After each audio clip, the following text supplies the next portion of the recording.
প্রায় প্রায় বলতে গেলে বর্ষাকাল তো পড়ে গিয়েছে। বর্ষাকাল মানেই তো ইলিশ মাছ। এই সময় তো ইলিশ মাছটা খেতে ভালো লাগবে, পরে তো আর ভালো লাগবে না। আর ইলিশ মাছের স্বাদটা এখনই টেস্ট লাগে মুখে। আমাদের এখানে রবিবার মানে জমজমাট হাট হয়। সে কারণে আমি বাড়িতে বলেছিলাম আজকে ইলিশ মাছ আনা যাক, বলছে আচ্ছা ঠিক আছে ইলিশ মাছ আনা হবে।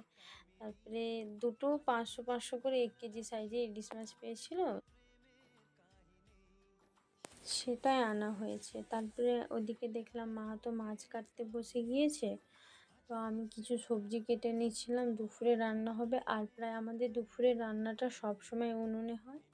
আর আজকে মাছটা না আর ভাজা হবে না, আজকে মাছটাকে একটু কাঁচা মশলা দিয়ে রান্না করা হবে। আর আমাদের বাড়িতে না কাঁচা মশলা দিয়ে রান্না করলে না কেউ খেতে চায় না, তাই সবকে লুকিয়ে রান্না করা হচ্ছে।